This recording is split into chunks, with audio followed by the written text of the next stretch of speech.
Hello, hello, hello. Today is Wednesday, February 4th. Um, it has been so ironic ever since I started this journey. At every step, I feel like God reminds me that you're on the right track and keep going. Every step of the way, I feel like I get some type of confirmation that says, you're well on your way. Just keep going. I saw Keke Palmer today say that she don't ever want a man. She don't want to live with one. She just don't want to live with one. She said she would rather live in a different house, but if at least different bedrooms.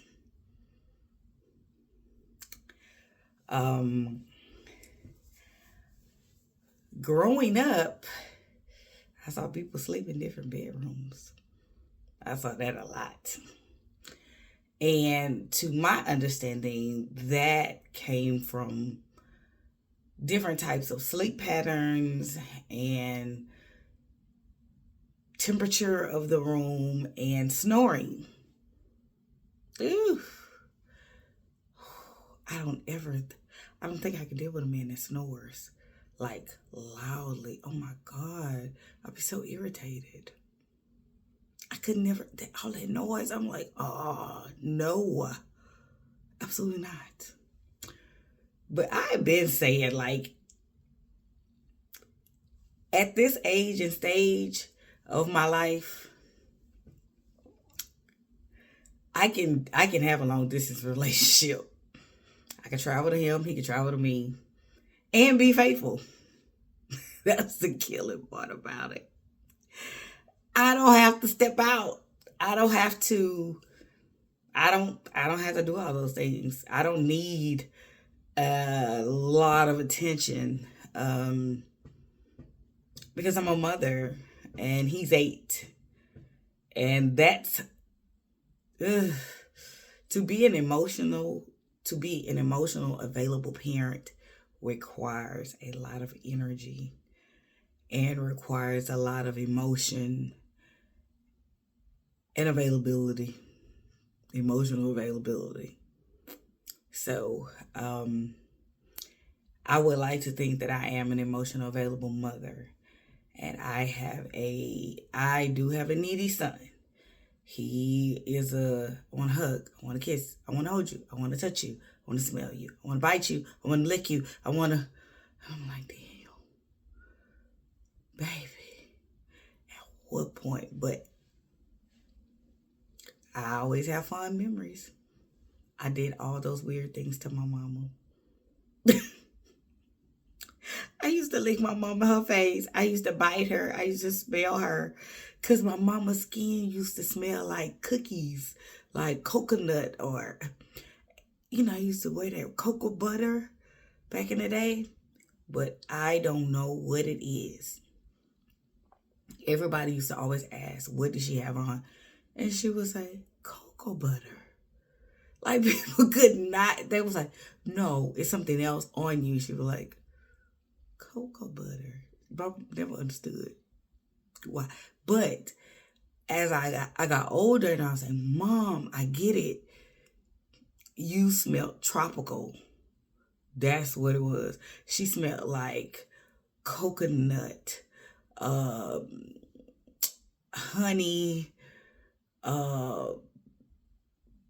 rum, like a sweet rum. Like, she smelled like sweet, but not just like cocoa butter. It just smelled like an array of things in that on her skin.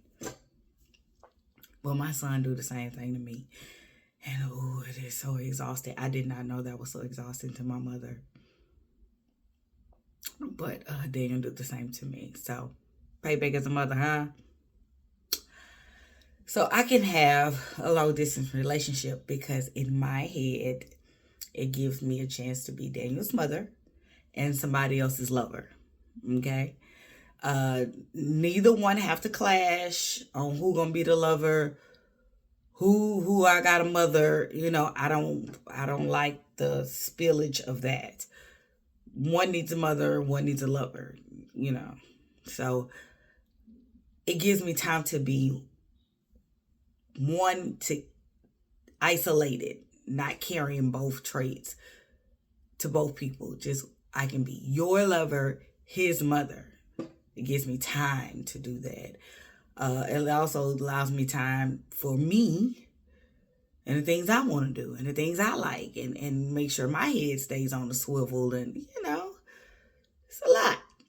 So I don't really need somebody every day. I want to talk to you every day, though. I do. I want to talk to you every day, but I don't need you around every day. I'm learning I'm one of those people who could probably be with somebody because they're just a good person. I don't have to love you.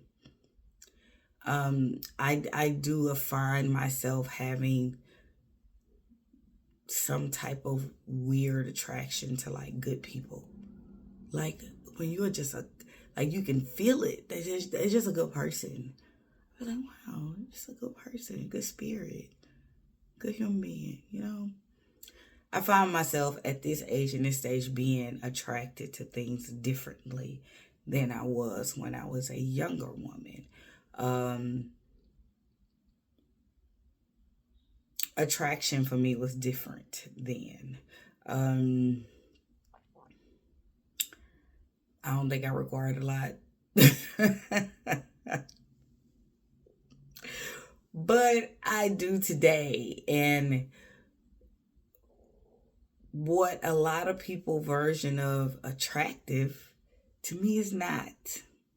I have my own version of what I find attractive. Like, I like Negro features. I like almond eyes, wide nose, thick lips, thick hands. I like African features. I do. I do not like European features on a man. I don't. I'm not a fan. I love African features on a man. Yep, I do. So, men that I would pick would not typically be called handsome by other people's metrics. But by mine, they could be everything. Everything, everything, everything. And I noticed that like men that I find like uberly attractive, people like, Misty. I'm like, what? Like, I'll be confused why they confused. Because I like it. And I don't sway about what I like just because somebody else don't like it. I like it. And that's all that matters to me. I wouldn't care if he looked like burnt oatmeal to other people. Because when he get with me, guess what? He ain't gonna look like burnt oatmeal no more. It is no man that have ever gotten with me. Crazy thing about it. Men get with me and they become somebody. And then when we're not together no more, they're like, I was popping when I was with you. I was like, it wasn't you, sweetheart. It was me. Because the truth is, when people are like, you date Misty. Like, that's a flex for a man. Because I'm not all around the world and yeah. Men can't get together and sit and congregate on what this cooter feel like. I'm about a mystery as they come. It'll be sprinkle of men just sprinkled out, but it is not gonna be a meeting in the ladies' room about Misty. Okay, and I've learned that give you leverage with men when people know you but don't know you. It give you leverage with men, believe it or not. So, I have the tendency to make a man better. Just being with me. Just being with me. Okay? Even my last one, he was like, why do people treat me different when I'm with you? Because I ain't been around the world and That's all. A lot of people know me. A lot of people in this city, they know me. I done been around, hit a couple corners, but I ain't been around the world and If you know, you know. Okay. So I have been running into a lot of stuff that I'm considering. Like, okay, so one thing I can admit, I am not a serial dater. Okay, so I can't date 3 people at one time. I'm gonna get sloppy and I'm gonna mix up information and I'm gonna swear you said this when the other one said that, and it's not a serial dater. But I'm going to be open. Like I'm dating, I'm open for data. Now when it comes to courting me, that's a discussion we're gonna have to have. You know, nowadays people just they get together and don't even know how they got together. They just will start hunching, and before you know it, start living together, and ain't nobody had a conversation about nothing. Baby, you gonna have to have a conversation with me. That's another thing. Any man that wants to be with me, he's gonna have to be comfortable with hard conversations. I have hard conversations. I do. To me, hard conversations build intimacy, vulnerability, and trust between 2 people. And when you cannot have hard conversations with people, question the love. Is it love there? Because love has the hard talks. And people normally run from hard talks and they normally don't like them. But if a man is going to be with me, he's going to have to be comfortable with hard talks. Hard talks will have to become easy for him. Hard conversations. And also, I'm learning. Even though I'm not currently active on the sexual side, I'm active. And I don't want to not be active. I do not want to be in a activity-less relationship with somebody. I don't want to. I want it, and I want it at least 4 days a week. If you give it to me 7, I can take it 7. If you know, you know. But I'll take it 4. But I am still active. Okay? And he's gonna have to still be active, or we not gonna make it.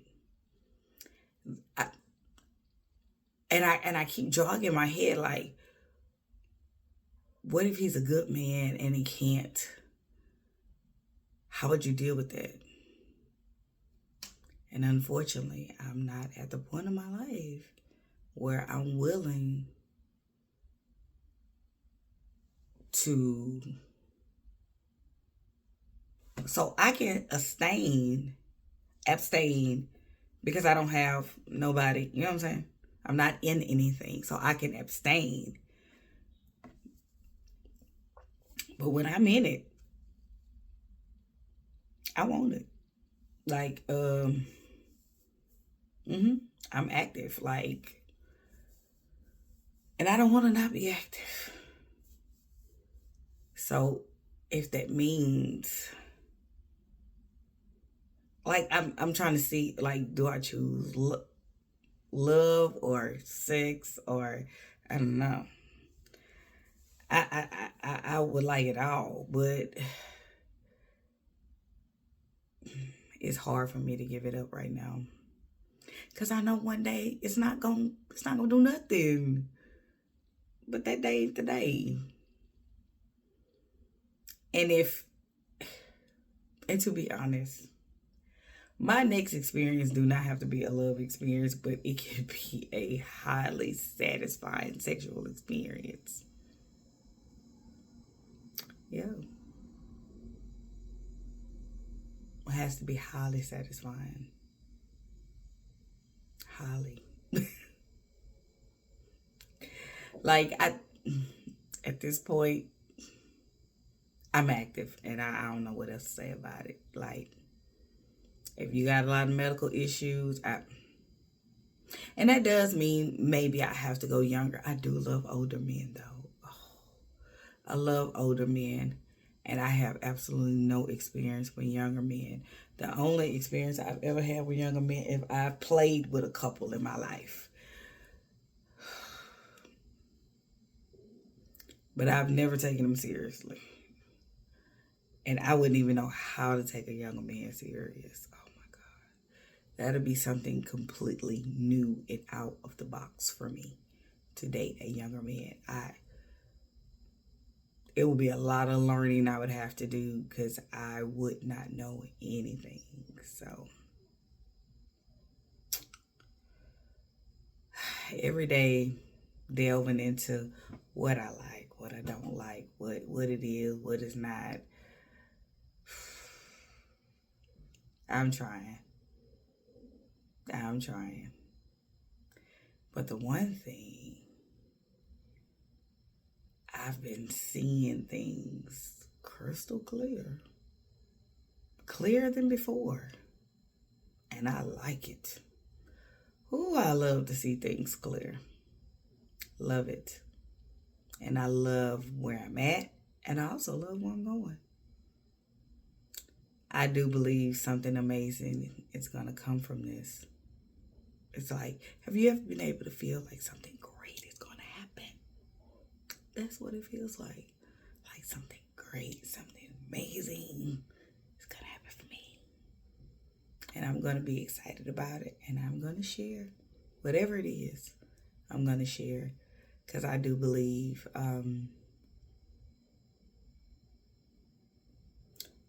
we always talk about crazy things, but we never talk about how to heal, how to get better, how to do better, how to think better, how to receive better, how to act better, you know? We never think about those things, but we can think about the craziness of the world. So just my 2 cents, but I'm on this journey, and I'm on this journey to figure it out. And I'm glad you're on it with me. Namaste.